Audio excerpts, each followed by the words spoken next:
So, Hari Om to all the divine Atma Jyotis. Let us continue our contemplation of Aparoksha Anubhuti based on day one talk by Shri Prabhuji. So, we have what we have done so far is we have broken the day one talk into various questions, and each one of us is submitting our view either in a written format or here in the group. So today, let us take up these two questions. What is the difference between Sadhana Siddhi and Jnana Mukti? As well as the second question is, what is the difference between I and mine? So these are the two questions. Let's begin with for today's contemplation. Who would like to begin with? Deepaji, Padmaji.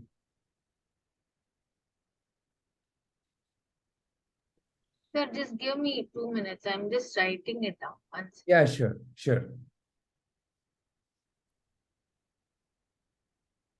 Deepaji, would you like to share your view till then? Okay, sir. To get something, we put our effort and we get it, and that is how we'll be successful in it.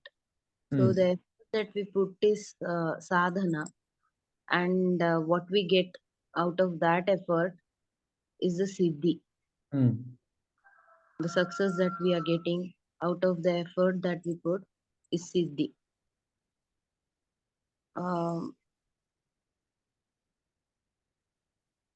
Though we get, achieve something, but again it would be lost. Suppose if I'm earning some money, then it would be even lost later. I spend it. But the knowledge that we get, it will never be,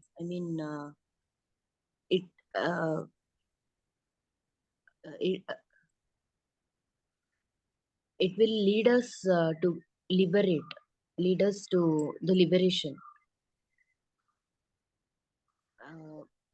Yeah, Sadhana Siddhi is, so the question is, Sadhana Siddhi has one approach, Jnana Mukti has another approach. Is there a difference? That is a question. There's a difference in it. Yeah. Because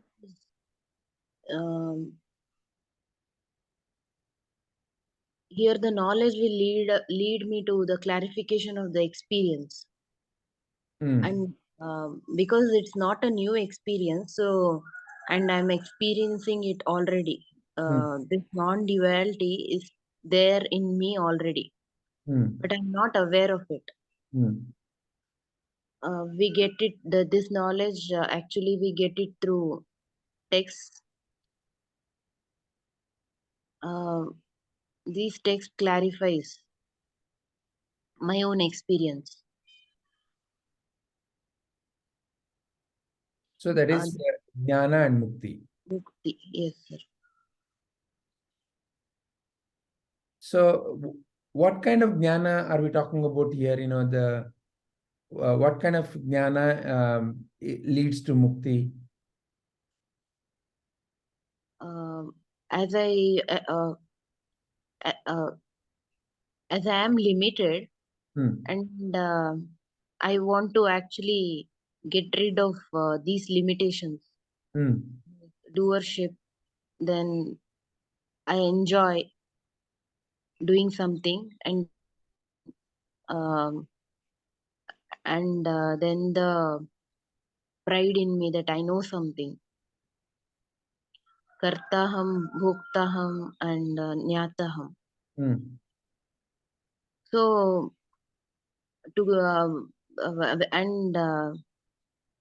that's the reason I want to get rid of these limitations and want to experience the infinite. So this knowledge through text helps me in realizing that I actually am blissful.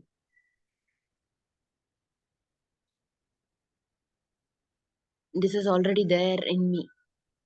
So the clarification of the experience would happen by this knowledge. whereas I search for happiness in the outer world. So this knowledge actually leads me to liberation. So essentially the what we call as Atma Jnana. Yes, sir.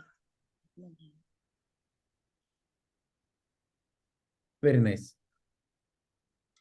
Any other point you want to make, Deepaji?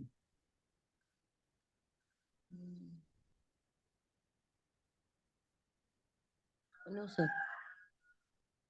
So then, the follow-up would be obviously, then there is no sadhana needed at all, is it?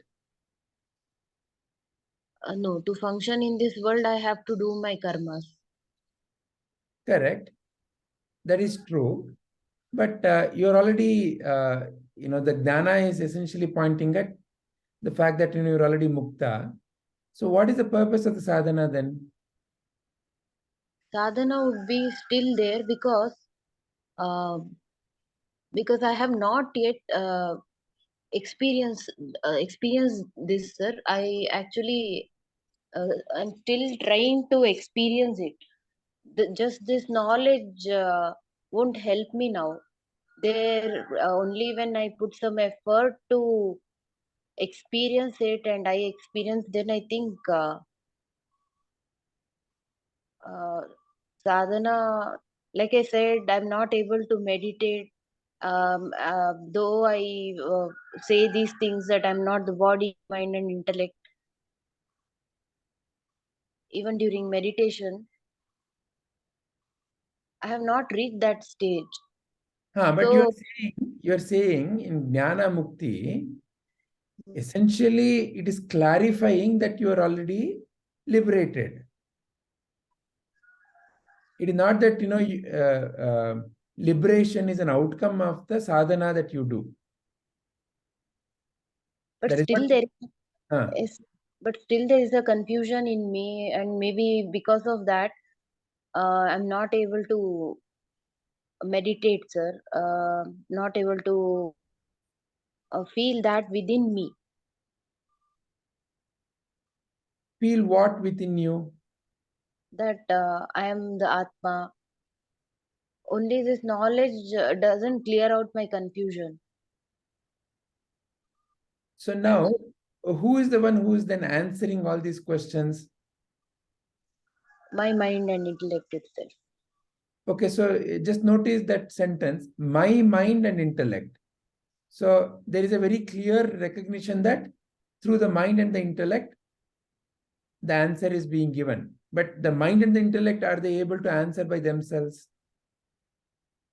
No, sir. So that my mind and intellect, there is a owner who is speaking, no? Yes, sir. Who is that owner who is speaking? Atma. Atma is the owner. And who are you? What is your relationship to Atma?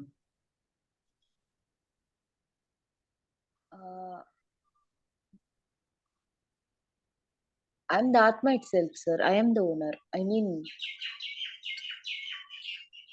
You the are, pure. you are that, isn't it? Yes, sir. Okay. So then what is that, you are saying, I still need to experience?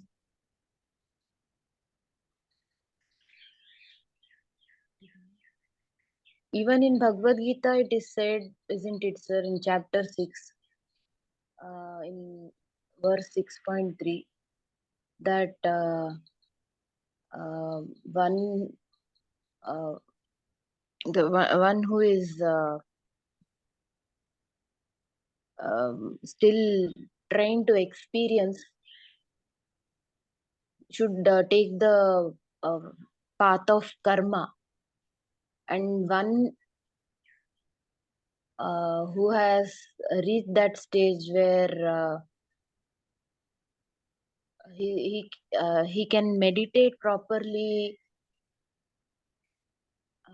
He can go doing nothing and just keep meditating. Okay. So you're referring to Ararukshor Muner Yogam Karma Karana Muchyate. Yoga Rudasya Tasyaiva Shama Karana Muchyate. Correct? Yes, sir. Okay. So what is that you are understanding from this? That we should do our karma without attachment. Hmm. This is particularly for people like me. Hmm. But for the sage who is already elevated in yoga, Hmm. yeah, only the tranquility in meditation is said to be things. So what do you infer from this? What is that you are inferring from this? I am the one who is actually trying to be perfect in yoga. I'm still trying. So I Ah, should follow the path of karma yoga. right. But for What does that perfection mean? What is your understanding of what is that perfection? perfection, when I can do anything without attachment, without thinking whether it benefits me or not, doing the work as a duty and something that I'm doing for God, the service to God. So all these will help me to go to that higher state. And when I don't have all such things in my mind and just doing, when I reach that stage, though now I'm just trying to go there, but after I reach that stage, then I think just sitting and meditating would help me. So sitting and meditating right now you are saying is not happening because there are so many thoughts. Yeah. Okay. Now, what will sitting and meditating lead to? What is the outcome of sitting and meditating? Yeah, when I do it for some time, then I may detach myself and get the thought that I'm not the body, mind, or intellect. So Then I you're hoping that sitting and meditating may help you to have the clarity that you are not the mind and the body. yes, sir. Right now, through vichara, you're not able to get that clarity. Yeah, getting that clarity, sir. But I should experience, isn't it? What is the nature of the experience that I'm not the body and I'm not the mind? What do you mean by experience? What is that you're seeking? For example, have you eaten a mango? Describe the experience. So you'll describe, right? Because mango has a particular shape. Yes. Mango has a particular smell. Mango has a particular various, say, it has a shape that you can see from your eyes. It has a smell which you can smell from your nose. It has a taste which you can taste from your tongue. So then you can say, oh, I want to experience mango. Yes. It is an object that can be experienced through your senses. That is what you mean by experience, isn't it? Yeah. Something through your eyes, nose, tongue, ears, skin that you can feel. The sensations can be felt. That's what we mean by experience, isn't it? Yes, sir. Okay. Now the question is, are you the subject of sensory experience? No. Then what is that you will experience when you say, I will through meditation experience, I'm not the body, I'm not the mind? That I'm blissful, sir. I don't need anything to be blissful. So the question therefore is again, That is direct intuitive experience. So again, when the word is said as experience, I want the clarity to emerge. What is that you are seeking there? What is the experience that you're seeking there? And how do you define that experience?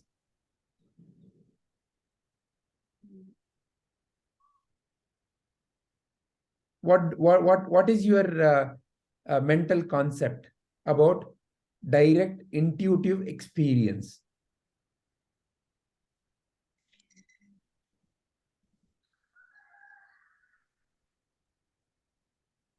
There must be some mental concept, no? That is why we are seeking, right? Whenever I say, I want to experience something, I have certain mental concept that it is going to give me certain way of experiencing. Though I may not be able to describe that experience, I have a belief that, oh, it is something that I can experience through my senses. That's why I keep saying, I want to experience. I have never experienced how, for example, somebody has never eaten masala dosa. They'll say, I've never experienced masala dosa. I want to experience masala dosa. Why?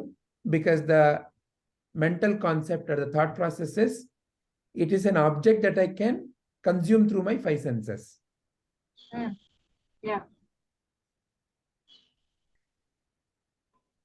So in a similar way, what is the concept of when you say Aparoksha Anubhuti, direct intuitive experience? What is your current understanding, Deepaji? Subject and object are one. So I and anything around me are one.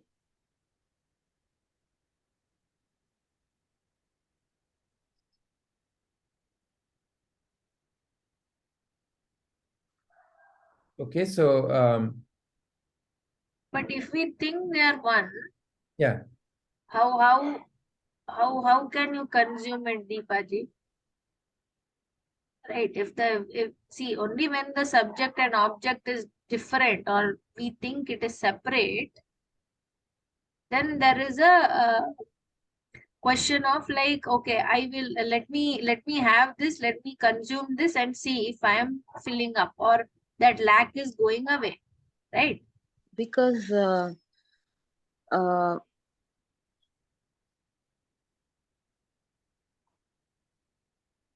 See, what I mean is, for example, if you're hungry, right? So because I'm not uh, I'm not able to feel that that I and the object are one. I just know it. yeah, so how that's what sir is asking. How can you feel that? What are you expecting? For example, I know that mango is sweet because I have eaten the mango. I know when I first tasted the mango, I didn't know it is sweet. I just saw something yellow round and I said, okay, let me eat and see. Once I ate it, I felt I could taste the sweet. So now when I see a mango, I think it will be sweet. Okay. Similarly, if a masala dosa, I know it is going to be somewhat salty or spicy. It is definitely not going to be sweet, right? Like that, when you say, um, I want to experience or I don't feel, what feeling are you expecting?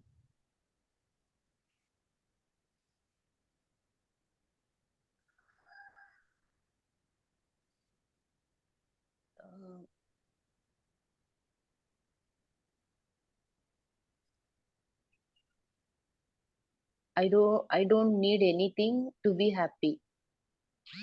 This is what I have to feel. Only when that happens, then I can see the subject and object to be one. that one, Deepaji. So for example, now, when you went into sleep, Yeah. and when you were in deep sleep, Yes, sir. Did you need anything to be in that state? No. Okay. Was that a very comfortable state? Yes, sir. Did you feel the lack of something there? No. Did you feel you need anything more there? No, sir. Okay. So you already are that, and that is why you are able to be there, isn't it? Yes, sir. Now, this is your deep sleep. Yeah. Why that experience is not reflecting in your awakening time is your fundamental question there, isn't it? Yeah. Like how I feel the deep sleep state as a complete and need nothing. Why is that not appearing during the waking hours? Hmm. Isn't that your question? Yes, sir. Okay. So now tell me, in the waking hours, how are you functioning? Are you functioning with the clarity that you are not the body and the mind?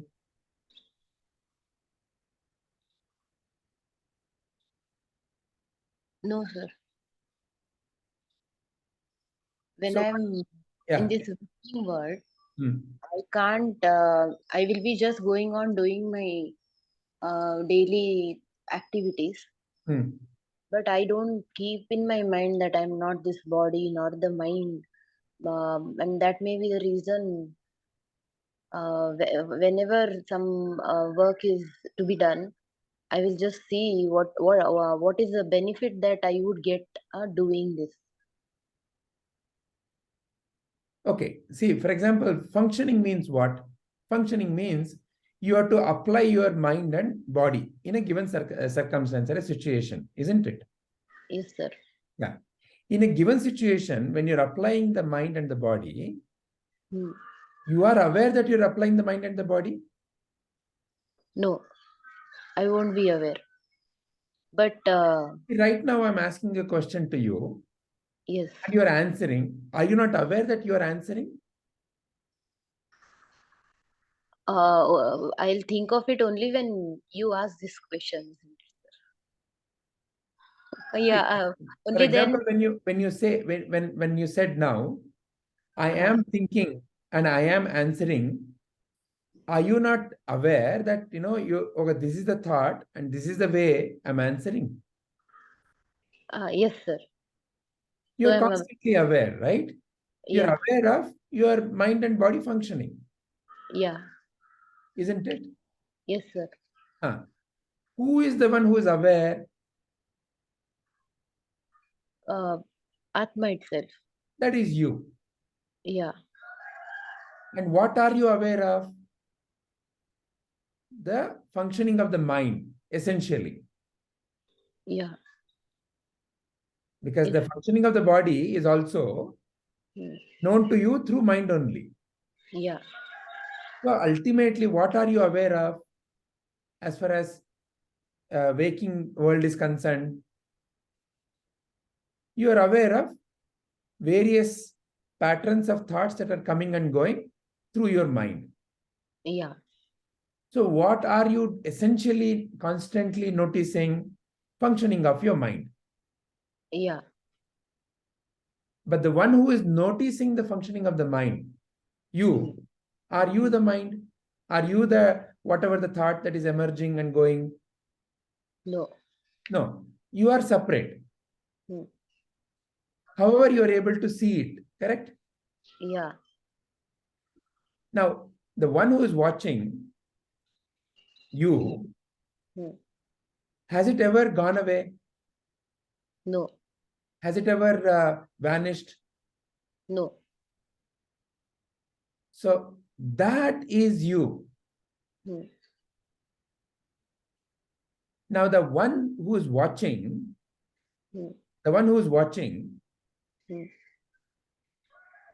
when the thought process that is in the mind is still a fundamental belief that I am the mind and the body, then that the one who is watching just simply is putting a light on that thought.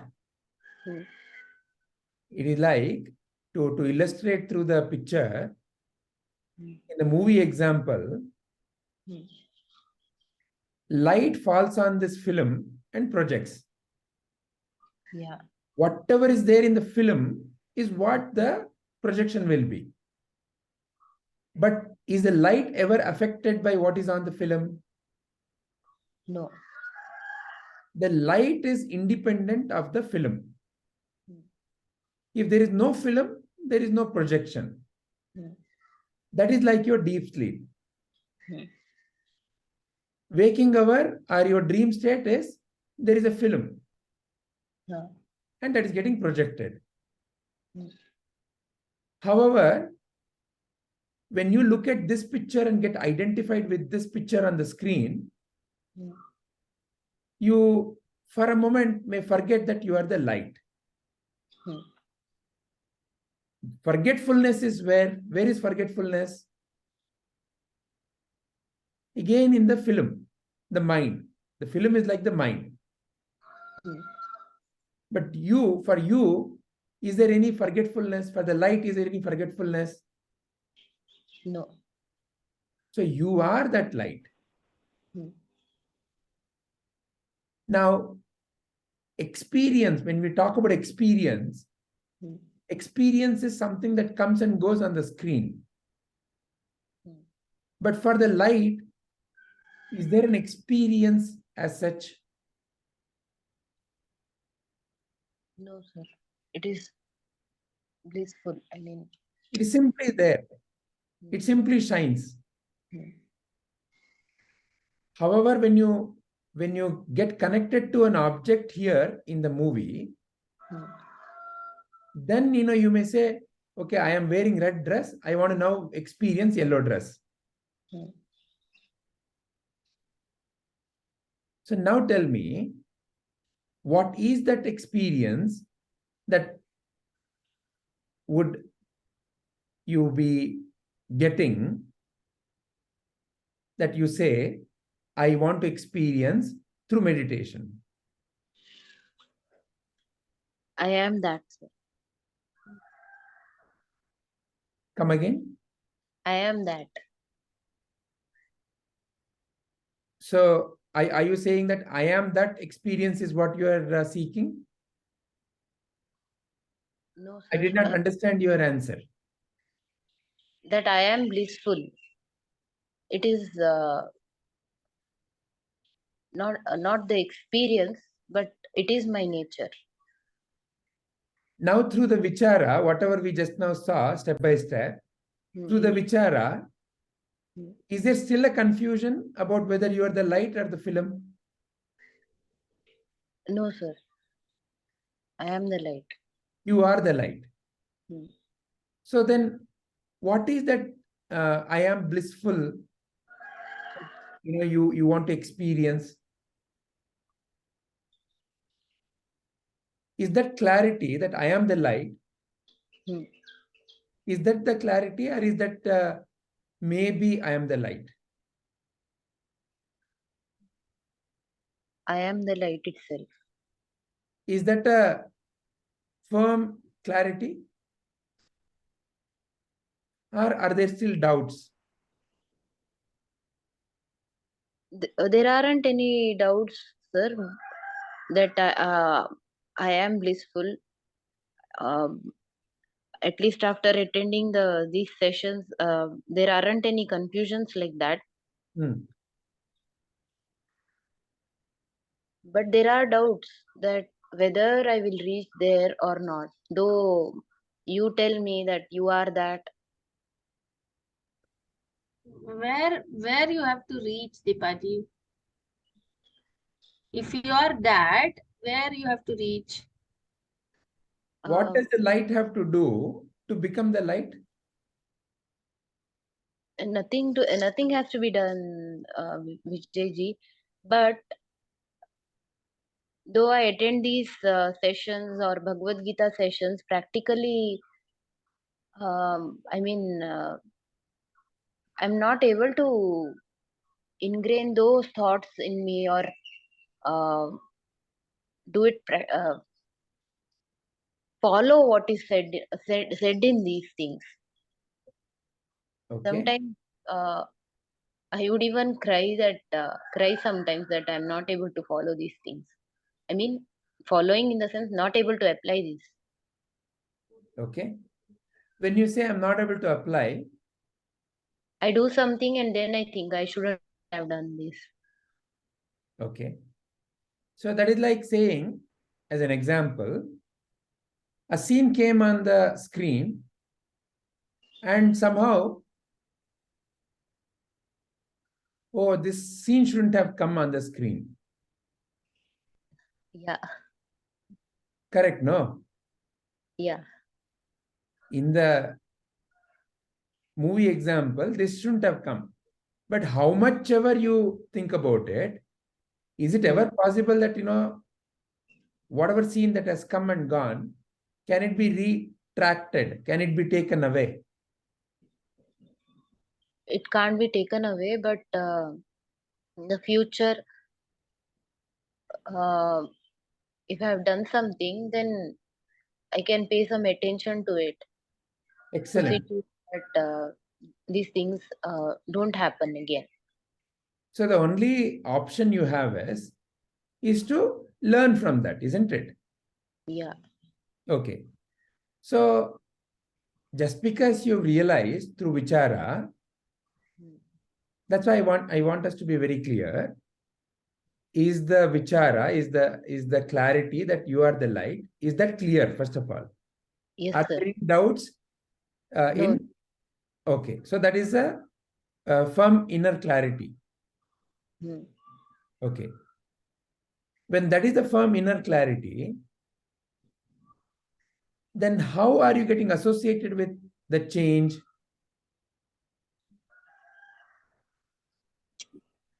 The anxiety or the tension or the worry or the whatever the up and down that you are experiencing is coming because you are getting connected with the change, no? Yeah. When the clarity is that I am the light, then how come the illusion that, I may be one of the elements on the picture or the movie that I am seeing?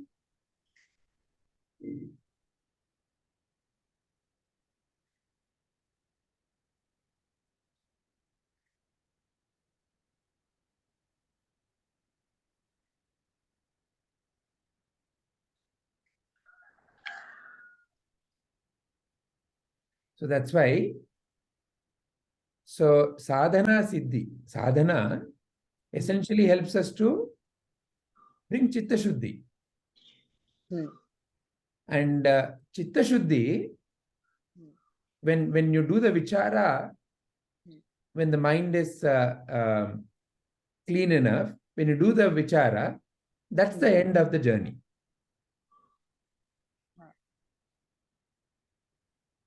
Because when you keep saying that I still want to experience something, that I am blissful, I want to experience I am blissful. There itself, you have already split it into I am separate and I want to experience. Somehow you want to experience that I am blissful. There is still a belief that, it's a matter of experience. Yes, sir. It is again going back to this picture, say it is the statement is equivalent of light saying, I want to experience light. Can the light ever experience light? No. Light has to give up the notion that I am the film or I am the screen or I'm something else. That's all it can do. But light cannot experience light itself. So Atman, that is you are not a subject of the experience. You're not an object of the experience. You are the experiencer. You are the subject. And the subject cannot itself be an object of the experience again.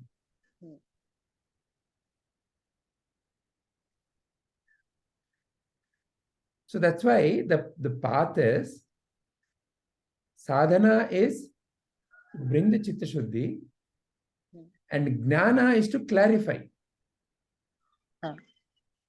So sadhana, to go back to the picture that we generally use,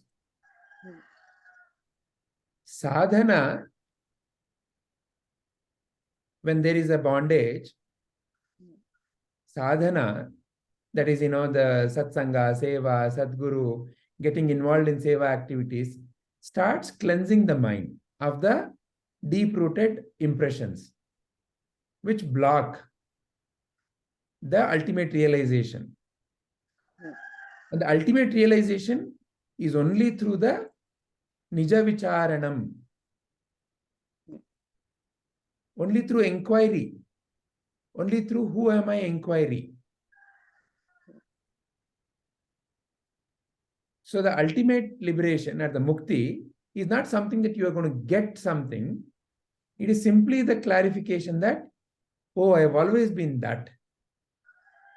I am the nature of Sat, Chit and Ananda.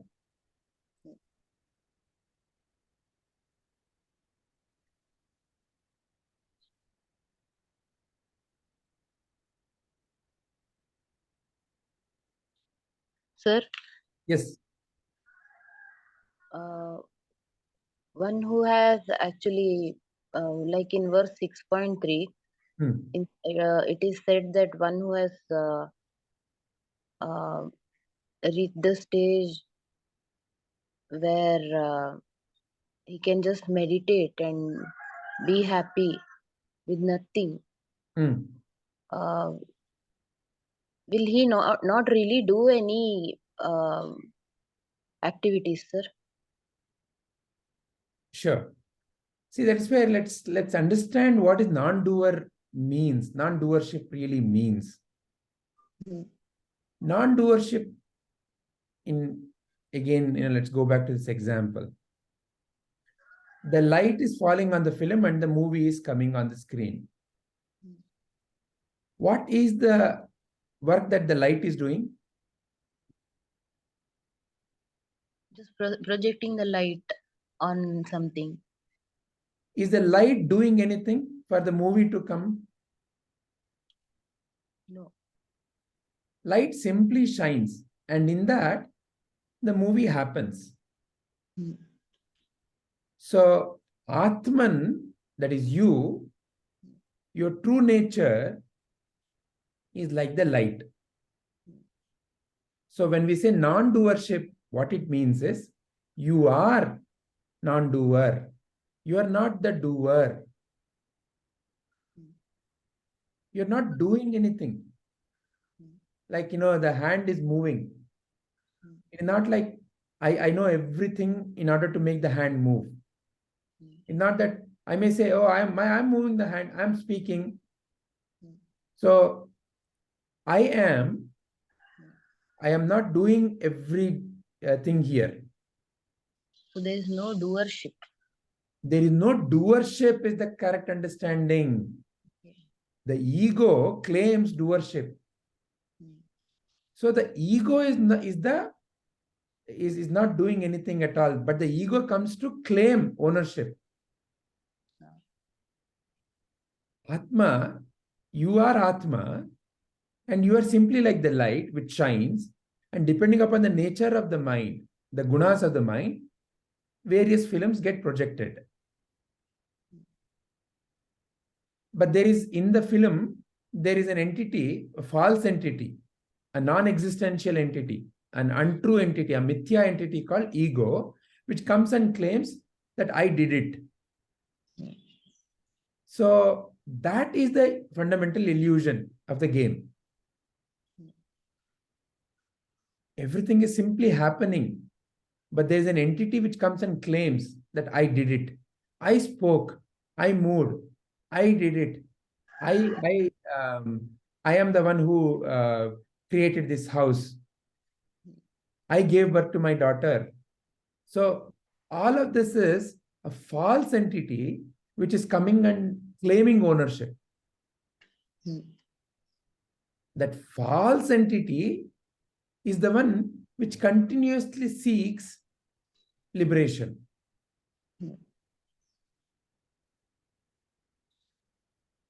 So it is the ego which is seeking the liberation.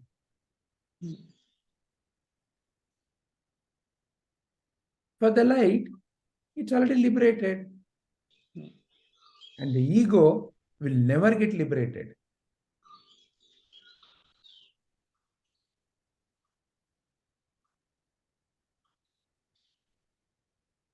Why? Because ego never existed in the first place.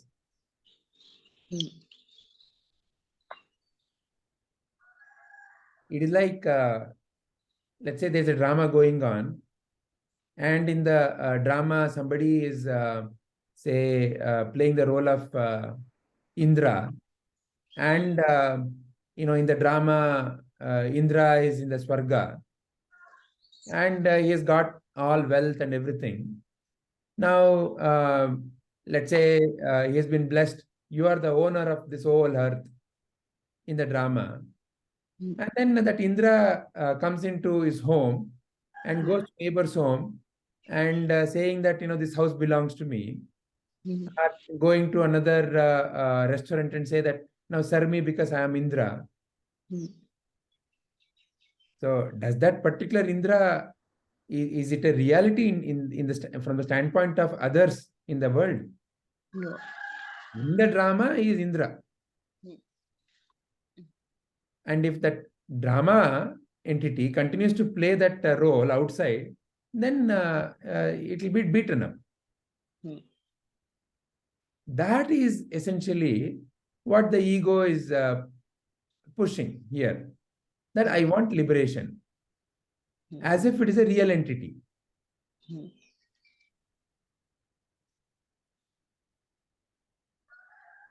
So I want to be blissful. So again, ego is seeking bliss. Because it has created a concept, mental concept. There is bliss. Bliss is, some say, oh, if you've eaten mango, how is it? Very nice. Okay. It is like eating 1,000 mangoes. It is a figure of speech. In fact, it is not like 1,000 mango because it cannot be expressed. Why? Because you are that when already.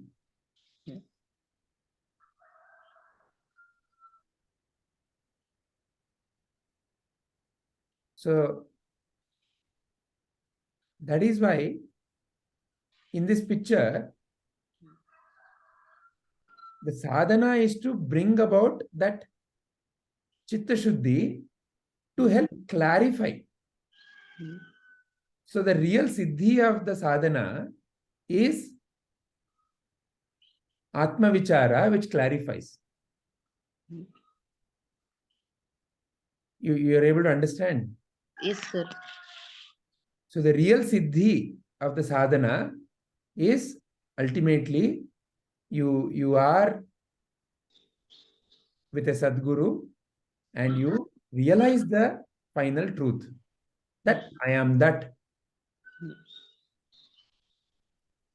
And that's not an experience because you've always been that. You've never been anything else.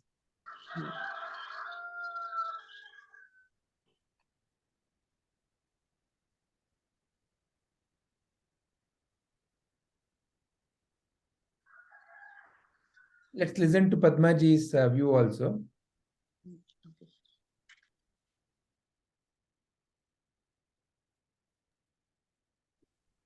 Yeah, sir. So for the first question, difference between sadhana, siddhi and jnana or mukti. Sir, what I feel is, first I'll talk about jnana and mukti. So with the right jnana, right knowledge that I am Brahman, And when we are constantly in that state, we get liberated. By that, what I mean is, essentially, the one that is blocking the realization is the ego. The ego, who is claiming all the ownership for everything, is the barrier or the obstacle to realize ourselves. So how do you get rid of that is where the sadhana comes in. So is it necessary to do the sadhana? Yes, it is necessary, because the mind, if the mind has to be purified, if the only, because only the purified mind can come to a point where it can let go of the ownership and all that. So when the mind, if the mind has to be purified, sadhana is necessary. By sadhana, what I mean is to read the scriptures, to listen to various talks given by Guruji, and then also meditation. I think all three are the sadhanas that we do. Other than that, also the karmas that we do, also the duties that we perform, without having any judgment, like why should I do this, or mm, do I need to do this, or I am doing this, without these kind of thoughts. Whatever duties also we have to do in this, whatever role we are playing, all that is sadhanas. So and what I understand by Siddhi is, how I understood is, in a general context, there are a lot of sages and great saints who have had certain siddhis which we read about. That is coming as a result of all that meditation, I feel. However, that is not the end to their sadhana. The end is always the self-realization only. But there are certain powers, I think, they acquire, which are described as siddhis. So again, siddhi is not the ultimate. It can again be a tool for tool to be used as and you get it as a result of your sadhana, but then that is not the ultimate goal. The ultimate goal is self-realization only. So I feel that although sadhana can be a means to jnana, but it is not jnana itself. And yes, sadhana is necessary, and jnana here refers to uh, self-realization by holding on to the correct thought, holding on to the correct uh, meaning of who am I, and by the learning all the scriptures, and following that, contemplating on those scriptures. Wonderful. So again, you said that sadhana is necessary. Now, is there a qualification? Meaning, do you want to qualify your statement? So when do you say sadhana is necessary? Sadhana is necessary for everything, no sir. Actually, whatever we do, it is kind of sadhana only. Like today also you mentioned that what we did, contemplating and chanting that Upadesha Saram, was a kind of a sadhana only today. Because in this path, what is sadhana is, what I feel is, whatever you are always engaging only in those kind of thoughts.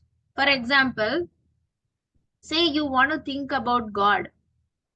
How you think about God is not important. The important part is that you keep thinking about God.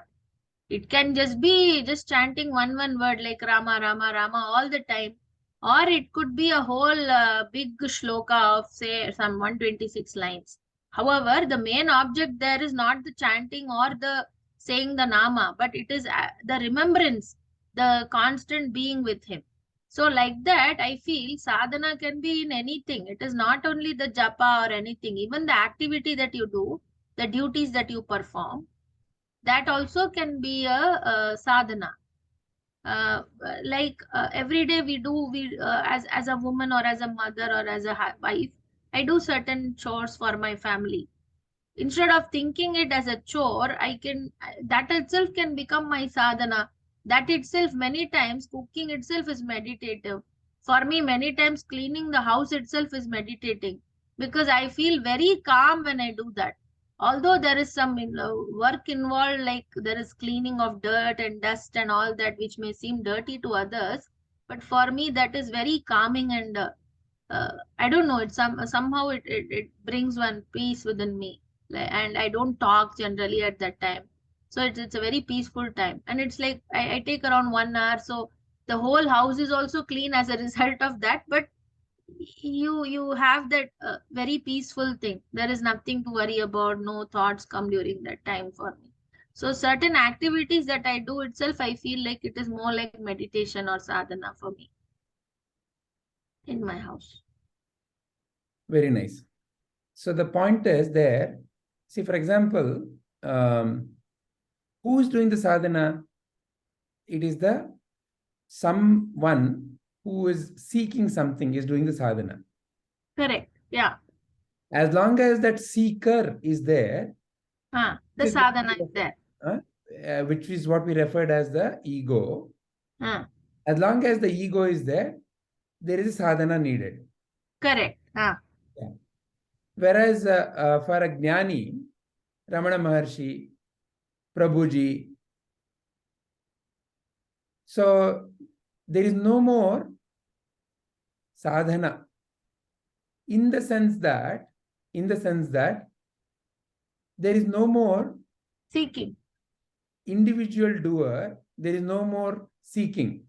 But you will see the body and mind of the jnani functioning fully. Sir, but isn't that itself a kind of sadhana? Right? What So they do itself from is whose like viewpoint? From whose viewpoint? That is, of course, from my viewpoint. Correct. Correct. Yeah, from So someone else's viewpoint. It is a sadhana. Yeah.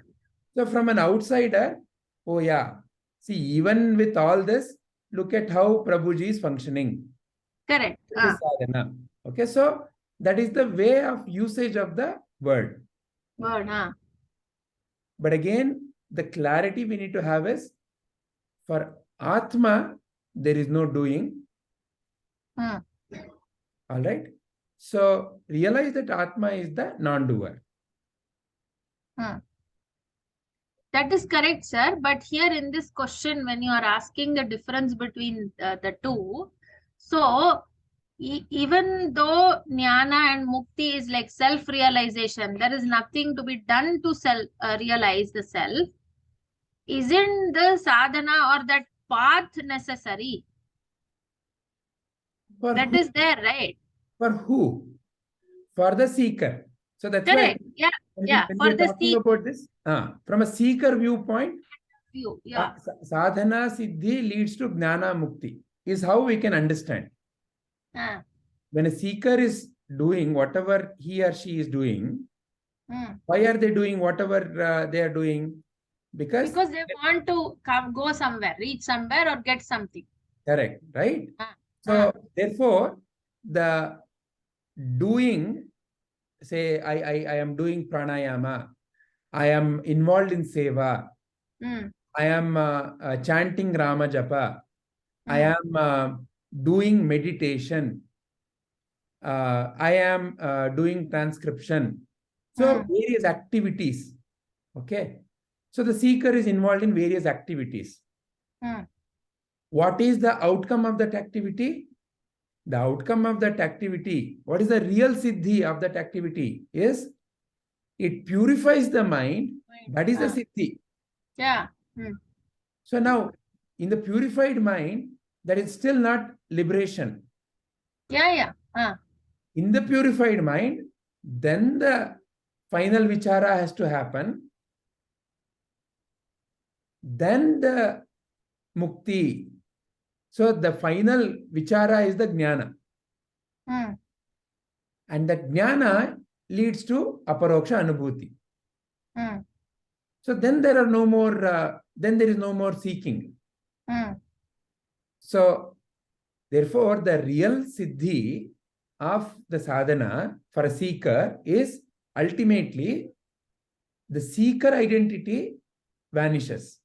So the seeker vanishes. Correct. Okay, so which means the ego vanishes. And when the ego has vanished, what remains? Divine only. Then there is no more question of sadhana, siddhi. Okay, so as a figure of speech, that is what we refer as, that is the ultimate state. That is the state of a jnani. So jnani is a non-doer. So when we keep saying all that, non-doer, it doesn't mean that, they sit in some place and then they keep on closing their eyes and they're in... Don't do anything. They're still employing the mind and the body in the most meaningful way. They So, don't claim ownership. So we look at the mind and body functioning in the world and we keep asking, okay, so then they're still doing things. Why are they doing?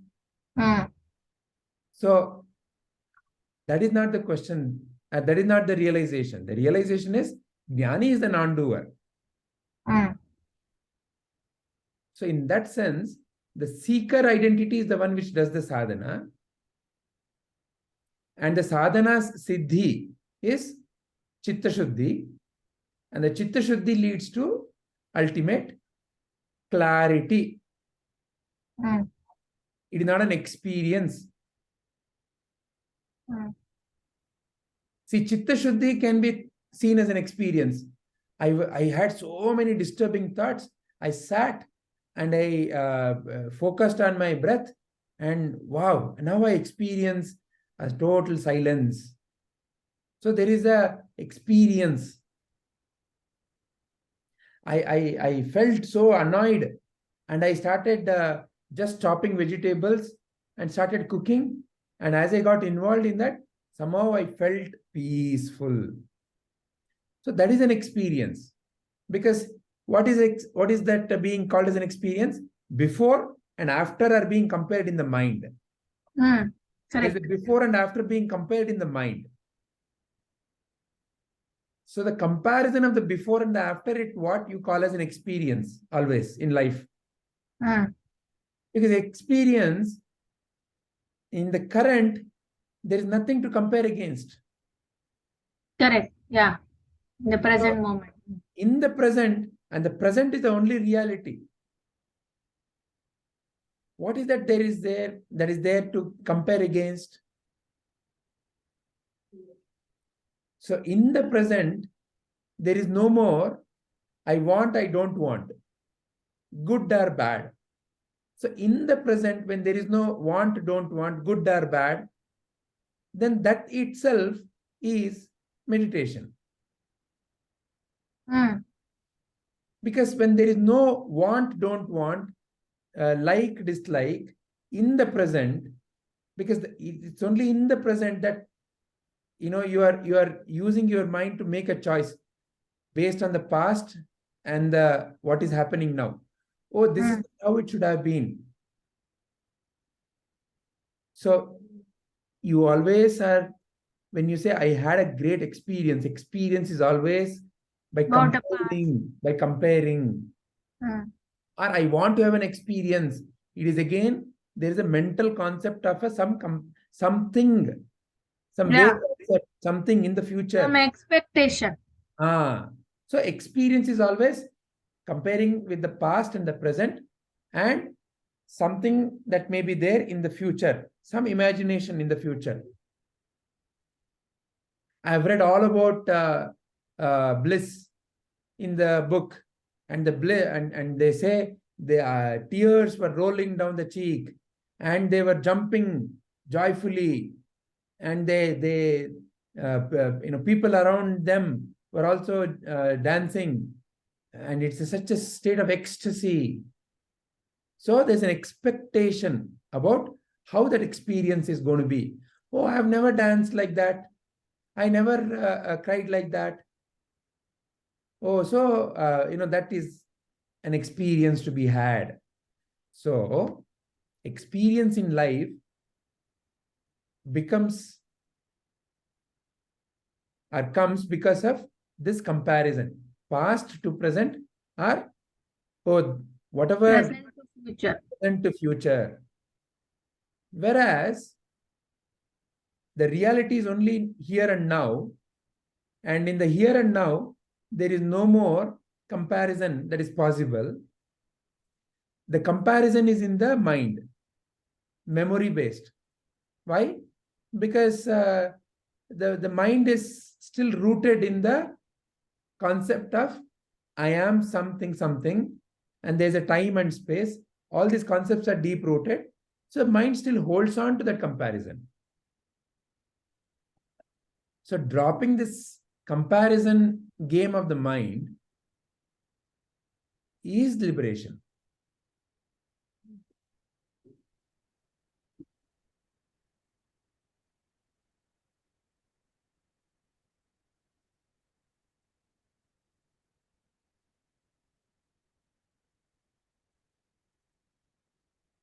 So you'll still see the body and mind of the Jnani function. But there is no more that individual who used to claim ownership. It is like this pure space here. The space doesn't offer resistance to anything that is passing through it.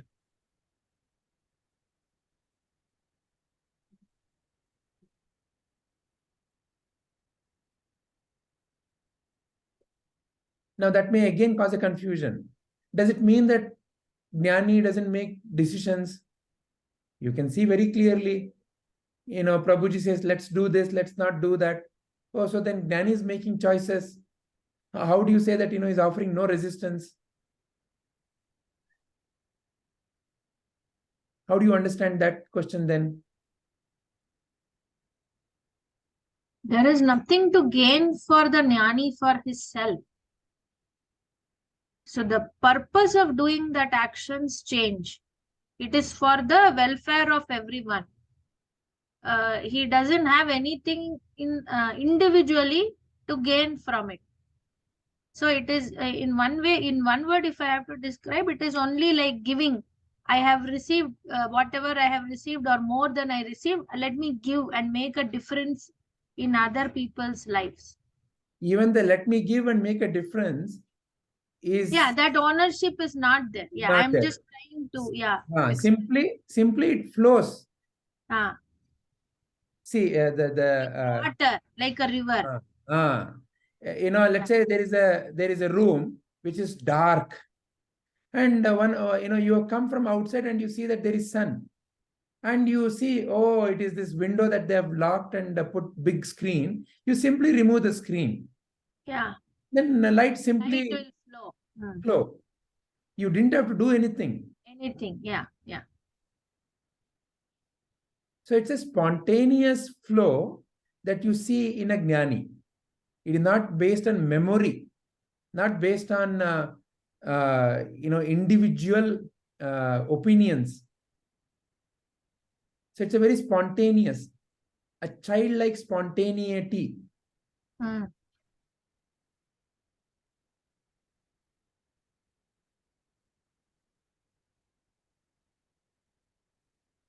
So therefore, from the standpoint of a seeker, sadhana is important, very important. And the ultimate outcome or the siddhi of the sadhana is chitta shuddhi, which in the mind which is purified, then the jnana mukti can happen. So the outcome of the sadhana therefore is mukti in that sense. If when you speak from the standpoint of a seeker. But in the ultimate analysis, from the standpoint of the Jnani,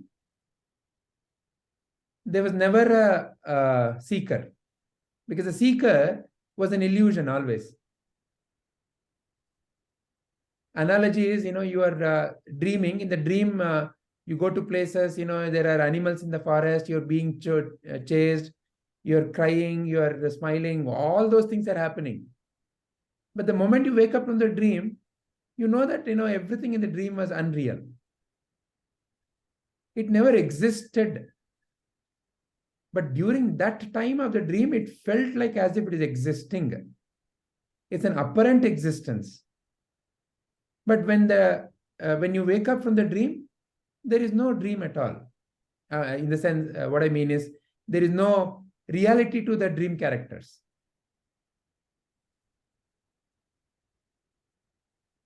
So when somebody wakes up from the dream, they say, oh no, I was just dreaming. It's not that, the dreamer became the tiger, or the dreamer became the people or the birds or whatever that came in the dream. In the dream, so many things came. All those things, where were they? They're nothing but the dreamer only, because they cannot be separate from the dreamer. Dreamer only appeared as all those objects. So when you ask the dreamer, what is that? He may name each one of them as separate. Oh, that's a bird, that's an animal, that's a tiger. But for the one who was woken up from the dream, what is that really? Oh, I only. I only was the tiger. I only was the flying bird. I only was the town. I only was that rock. I only was the tears. Everything in the dream is I only. Because there was no one else separate from that dreamer. So therefore, then for the Jnani, there is no separation.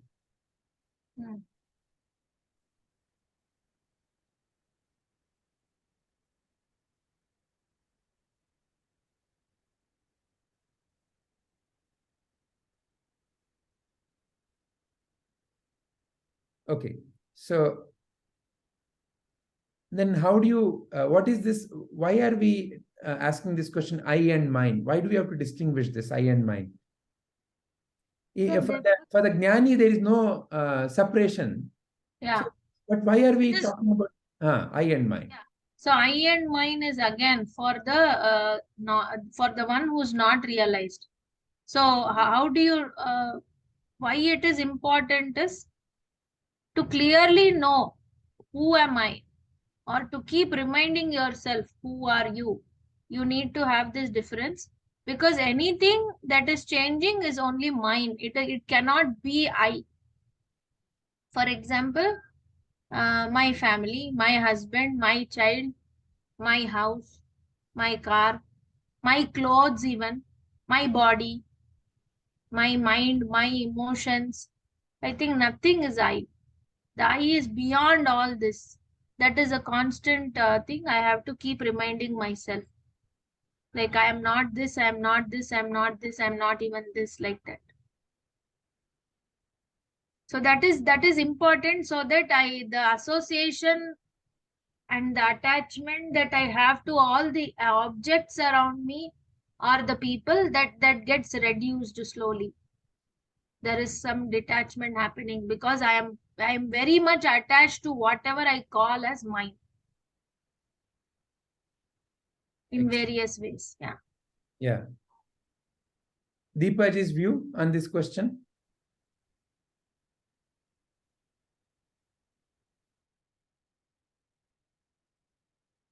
Deepaji, are you there? Yes, sir. Yeah. I is the pure consciousness, and everything that I have, I claim that is mine. And so that's the difference between I and mine, sir. Who's claiming? Claiming, it's the ego that is claiming. So now, is the ego I or mine? Mine. Excellent. Ego is also part of the mind only, meaning it is also changing. Yeah.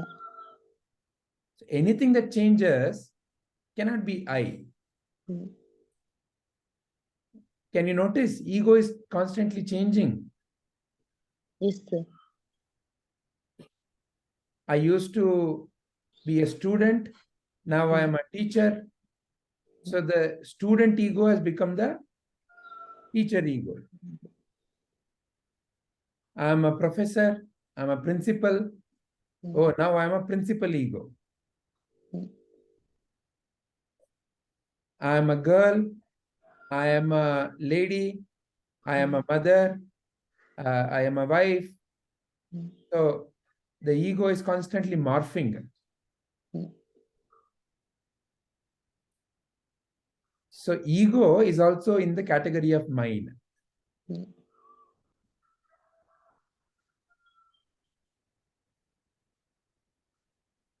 So the only unchanging reality is I. And there is no one to claim that. To who will you claim?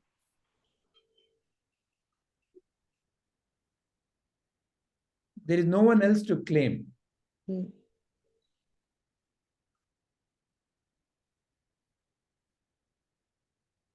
So even this viveka of I from the mind is part of the sadhana. For what? For chitta shuddhi.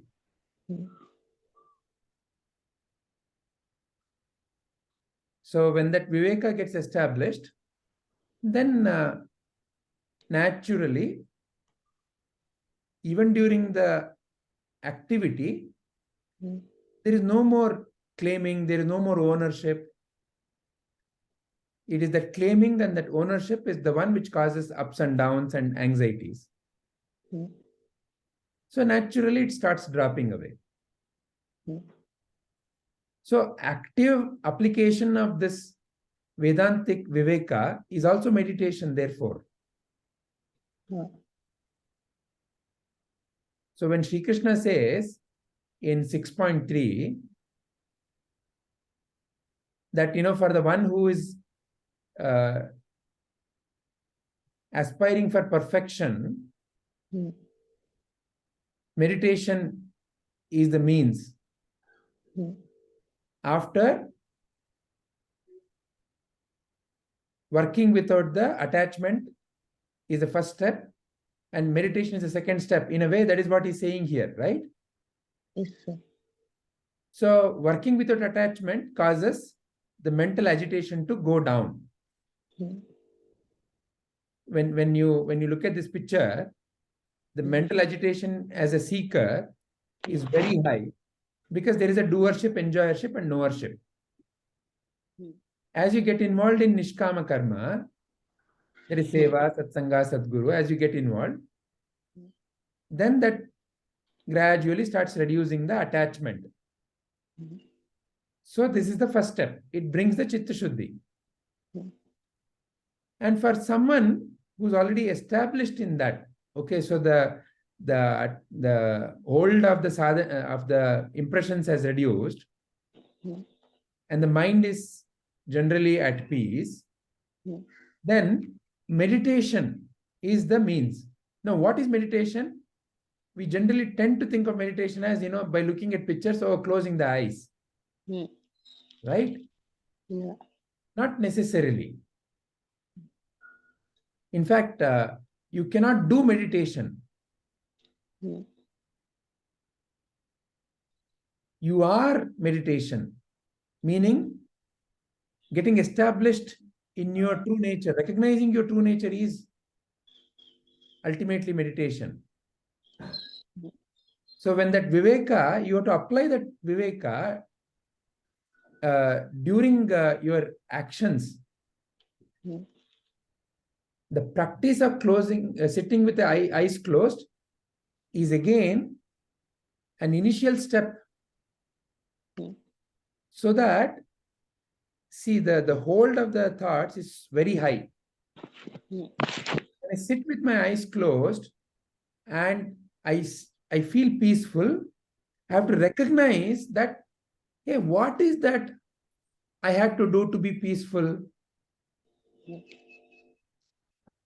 There is a general example that I keep showing.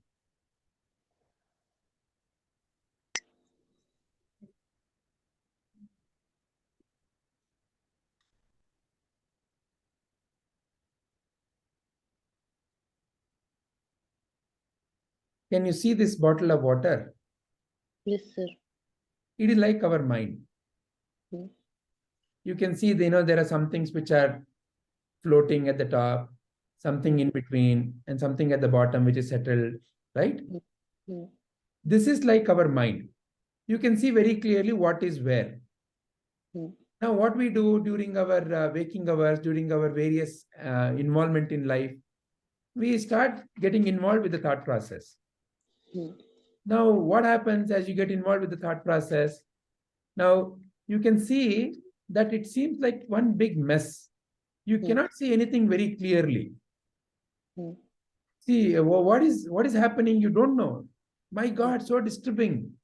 Now, what is that I need to do if I have to not have this happen, or if I have to see clearly? What is that I need to do now? You have to stop. I have to simply stop shaking, isn't it? Hmm. Nothing else. I have to simply stop shaking Hmm. and simply not shaking is meditation. So the sage who actually is with a tranquil mind, he doesn't have to sit and meditate, isn't it, sir? So when you have to, okay, this is stop shaking has to be a practice in the beginning. Okay, Yeah. sit with your eyes closed, stop shaking. So instead of getting involved with your thoughts, now look at your breath. Hmm. It's an initial practice. So as you do this practice now, as you can see, when I stop shaking, now you can see already clearly that things are settling. Hmm. Whatever is supposed to float is floating. Whatever is supposed to go down is going down. You're able to once again start seeing. Hmm. But now this habit of shaking may not have gone away. Once again, after you wake up from the meditation, once again you may start shaking. Hmm. Now you realize, oh, I can simply not shake. Okay, I'll go and do the practice again. Hmm. As you get established in this process, Hmm.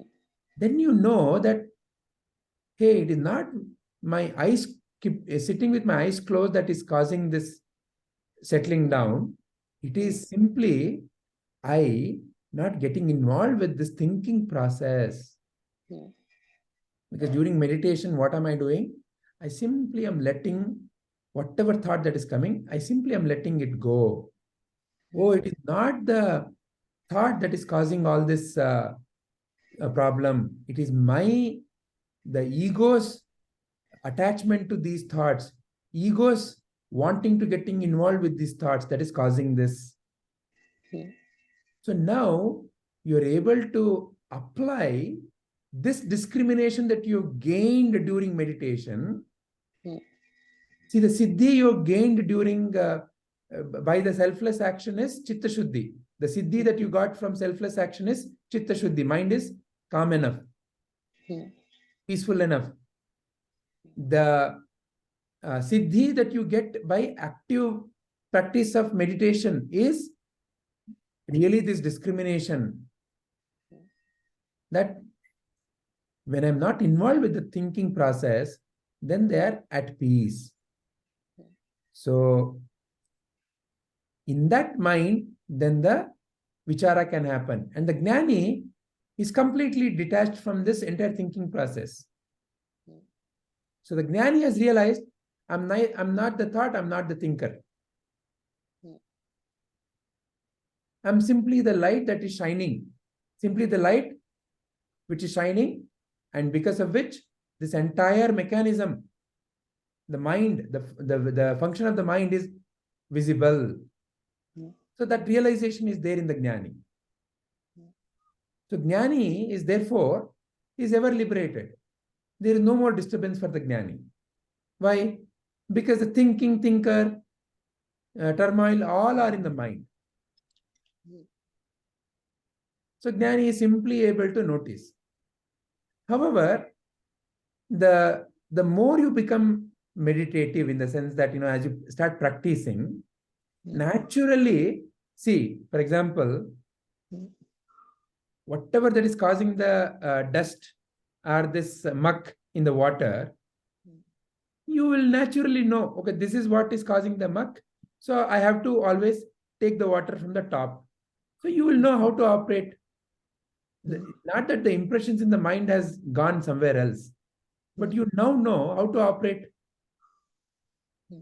So in that sense, Jnani becomes simply able to know, apply that discrimination that he has gained through the active process of meditation in every other process, even with the eyes open. And as it is being done, like how riding the cycle becomes natural after a period of practice. During practice, there is a I am practicing, but after a period of time, there is no more I am practicing. It just becomes sahaja.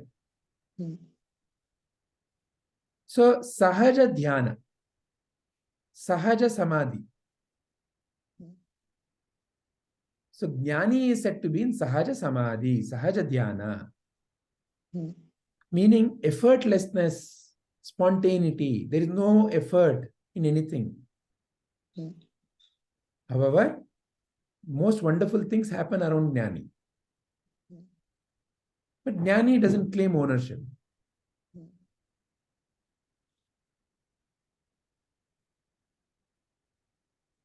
Is this clarifying to Deepaji's questions? Yes, sir. Okay. All right. Is there any other point or any other question that either of you want to bring up? Okay. Then shall we end for today, Deepaji?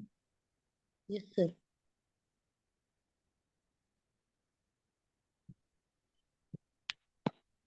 Will you lead us to the prayer?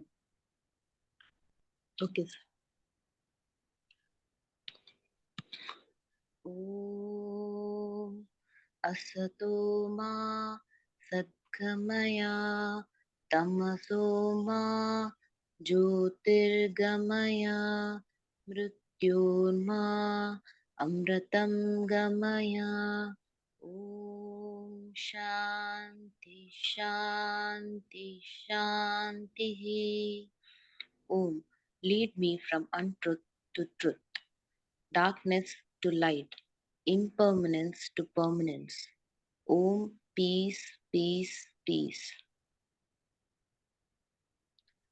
Om Purnamadaha Purnamidam Purnat Purnamudachyate Purnasya Purnamadaya Purnamevavashishyate.